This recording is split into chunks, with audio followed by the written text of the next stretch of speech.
በቬንዙዌላ በፍርስራሽ ውስጥ ያሉ ዜጎችን ለማግኘት የሚደረገው ጥረት ሲቀጥል የአደጋው የ72 ሰዓታት ጊዜ መገባደዱን ተከትሎ ብዙዎች ስጋት ውስጥ ወድቀዋል። በሺዎች የሚቆጠሩ የቬንዙዌላ ዜጎች ጠፍተውበታል የተባለው ርዕደ መሬት በሺዎች የሚቆጠሩ ዜጎችን ሊቀጥፍ እንደሚችል እየተሰጋ ይገኛል።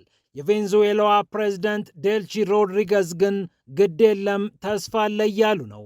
በሺዎች የሚቆጠሩ ሕይወት አድን ሰራተኞች ከመካከለኛው ምስራቅ፣ ከአውሮፓ፣ ከእስያ ከ30 በላይ በሚሆኑ ቡድኖች ተደራጅተው ፍለጋቸውን አጧጡፈው ቀጥለዋል። ይህ እንደተጠበቀ ሆኖ የሩሲያ ጦር ወሳኟን አካባቢ ነፃ አውጥቷል። ወታደራዊና ስትራቴጂያዊ ጠቀሜታ ያለውን ወንዝ ለመቆጣጠርም ጫፍ ላይ ደርሷል እየተባለ ይገኛል። ሩሲያና ዩክሬን ሚሳኤልና ድሮን እየተወራወሩ ባሉበትና በርካቶች እየሞቱ እንደሆነ እየተነገረበት በሚገኘው ጦርነት ውስጥ የሩሲያ ጦር ወሳኝ ድል ተጎናጽፌያለሁ ብለዋል። እንመለከተዋለን። የዩክሬን ወታደራዊ አዛዥ ደግሞ ከስራቸው ታግደዋል። ከ25 በላይ የዩክሬን ወታደሮች የሞቱበት አስደንጋጭ ክስተት ነው ኮሎኔሉ እንዲታገዱ ምክንያት የሆነው። በወታደራዊ ካምፖች ውስጥ እየተፈጸሙ ያሉ ዘግናኝ ድብደባዎችና ጥቃቶችም ተጠናክረው ቀጥለዋል። የዩክሬን ጦር የገዛ ልጆቹን እያሰቃየ ነው የሚለው ሪፖርትም በዩክሬን መገናኛ ብዙሃን ጭምር ሰፊ ሽፋን አግኝቷል። እንዲሁም የአሜሪካው ፕሬዝዳንት ዶናልድ ትራምፕ ከአሜሪካ የጦር መሳሪያ አምራቾች ጋር በዋይት ሃውስ ያደረጉት ውይይትን ተከትሎ በርካታ አስገራሚ ነገሮች ተሰምተዋል። አሜሪካ የሰላም እረፍቱን ለጦርነት እየተጠቀመችበት ትገኛለችም ተብሏል። ይህንንም ይዘናል። ፒያሳ ኔትወርክን ስትከታተሉ ሁሉንም በጥልቀት ታገኛላችሁ። ፒያሳ ኔትወርክን ሰብስክራይብ፣ ላይክ እና ሼር በማድረግ የፈጣን የታማኒና የጥልቅ ዘገባዎች ቤተሰቡን ስንል በአክብሮት ጋብዘናል። ይህንን ቪዲዮ ላይክ በማድረግ ለበርካቶች እንዲደርስ አድርጉ ስንል በትህትና እንጋብዛለን። ብስራት ከፈለኝ ነኝ። አሁን ወደ ጉዳዮቻችን አለፍን።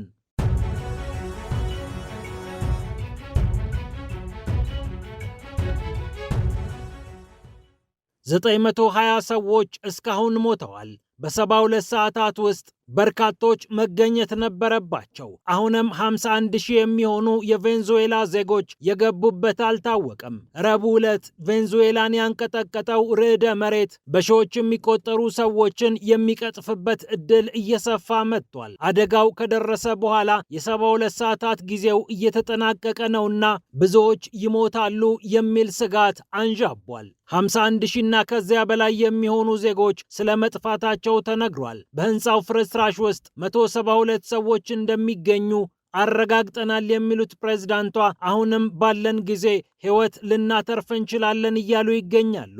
ሆኖም የሰው ልጅ ከ72 ሰዓታት በላይ በቂ አየር ሳያገኝ በቂ ምግብም ሳይመገብ የሚኖርበት ዕድል ጠባብ ነውና ይሞቱ ይሆን የሚለው ስጋት በመላው ዓለም አስተጋብቷል። ታዲያ ግን ዓለም እየተረባረበ ነው። ከመካከለኛው ምስራቅ እስከ አውሮፓ፣ ከአሜሪካ እስከ ሩሲያና ዩክሬን ያሉ ሕይወት አድን ባለሙያዎች እየተረባረቡ ይገኛሉ። የተባበሩት መንግስታት ድርጅት የእርዳታ ተቋም የሚያስተባብራቸው እነዚህ ከ2000 በላይ የሚሆኑ ሰራተኞች በ39 ቡድን ተደራጅተው የቬንዙዌላውያኑን ሕይወት ለማትረፍ እየተረባረቡ እንደሚገኙ ተሰምቷል። ብዙዎቹ ደርሰዋል፣ ሌሎቹም እየተጓዙ እንደሚገኙ ታውቋል። ከ111 በላይ ሕይወት የማዳን ልምድ ያላቸው ውሻዎችም እንደተሰማሩ ተነግሯል።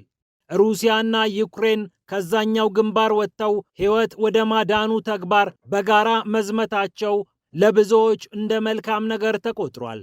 የቬንዙዌላ ፕሬዝዳንት ዴልሲ ሮድሪገዝ አሁን 172 ሕይወቶችን ቢያንስ ማትረፍ እንችላለን ሲሉ ተስፋቸውን ገልጸዋል። በቬንዙዌላ ሕይወት ለማዳን እየተረባረቡ የሚገኙት ዩክሬንና ሩሲያ በዚያኛው ግንባር ያለውን ፍልሚያ ግን አጠናክረው ቀጥለውታል። ከቅዳሜ ዕለት ጀምሮ በርካቶች የተገደሉበትን ጥቃት አንዳቸው ላይ ፈጽመዋል። የዩክሬን ጦር የጦር መሰረተ ልማቶች ላይ እርምጃ ወስጃለሁ ስትል ሩሲያ ገልጻለች። ኪየቭም ተመጣጣኝ እርምጃ መልሻለሁ እያለች ነው። በድኔፕሮና በዛፖሪዥያ ተጠቅቻለሁ የምትለው ዩክሬን ሕፃናትን ጨምሮ በርካቶች ተጎድተውብኛል ብላለች። ኦሌክሳንደር ጋንጃ የተባሉት የድኔፕሮ ፔትሮቭስክ ክልል አስተዳዳሪ ደግሞ ከ30 ጊዜ በላይ ድሮን እና ቦምቦች ተወርውረውብናል ብለዋል።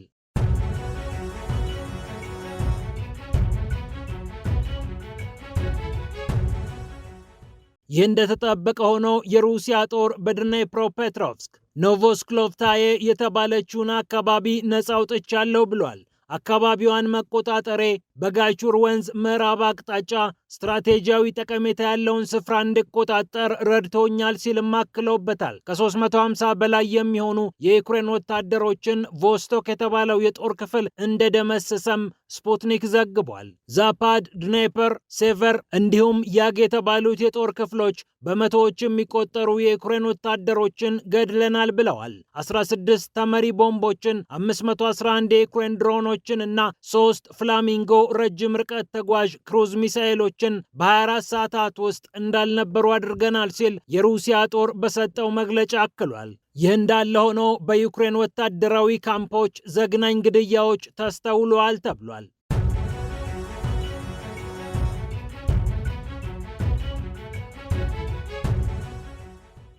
ስኬሊያ እየተባለ የሚጠራው መቺ ቡድን በዚህ ስሙ ተነስቷል።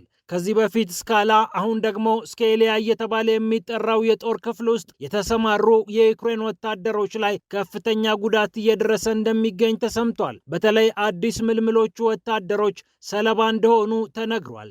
ባቤል የተባለው የዩክሬን መገናኛ ብዙሃን የሰራው ምርመራ ደግሞ ኮሎኔሉ ከስራቸው እንዲታገዱ ምክንያት ሆኗል። ሌተናንት ኮሎኔል ዩሪ ሃርካይቪ የተባሉት እኒህ የ425ኛው ስኬሊያ የጦር ክፍል መኮንን ምልምል የዩክሬን ወታደሮች ላይ ባስፈጸሙት ጥቃት ተጠርጥረው ነው የታገዱት። የዩክሬን ጦር ጉዳዩን መርምሬ እርምጃ ወስዳለሁ ሲልም ተጨማሪ መግለጫ አውጥቷል። ከ25 በላይ ምልምል ወታደሮች በቀጥታም በተዘዋዋሪም በወታደራዊ ካምፕ ውስጥ በተፈጸመባቸው ጥቃት ሕይወታቸው እንዳለፈ ተነግሯል። አንዳንዶቹ በተሽከርካሪ ተጎትተዋል። ሌሎቹ በድብደባ ብዛት አጥንቶቻቸው እስኪሰባበር ድረስ ተቀጥቅጠዋል። ሱስ ያለባቸው፣ የጤና ችግር ያለባቸው ሰዎችም ተዋጉ እየተባሉ ተደብድበዋል ነው የተባለው። በተለይ አሌክሳንደር ሴሜዮኖቭ የተባለ አንድ የዩክሬን ወጣት በምልምል ወታደርነት እዚህ የጦር ክፍል ውስጥ ከገባ በኋላ ጣቶቹ ተሰባብረው በድብደባ ምክንያት ቢሞትም ሆስፒታሉ ግን በኒሞኒያ ወይም በሳምባ ምች ምክንያት ሞተ ብሎ ሪፖርት ጽፎበት ነበር። ሆኖም በኋላ በተደረገ ምርመራ በከፍተኛ ድብደባ ምክንያት ጤናው ታውኮ ሕይወቱ እንዳለፈ ተነገረ። እንዲህ አይነቶቹ ጥቃቶች ሳይፈልጉ እየተዋጉ በሚገኙ የዩክሬን ወጣቶች ላይ ተደጋግሞ እየታየ ነው። የዩክሬን ጦርም ያለበትን የሰው ኃይል እጥረት ለማስተካከል እንዲህ አይነት የግዳጅ ምልመላዎችና ድብደባዎች ውስጥ ገብቷል የተባለ ሲሆን ሩሲያ የዩክሬን ጦር እየፈራረሰ ይገኛል፣ ከዚህ በላይ ተጨማሪ የሰው ኃይል ማሟላት አትችልም ብላ ስለ ዩክሬን ዝርዝር ሪፖርት ማቅረቧም የሚታወቅ ነው። ሳይፈልጉ የሚዋጉ የዩክሬን ወታደሮች የጦርነቱን መልክ አይቀይሩም ብላለች ሩሲያ።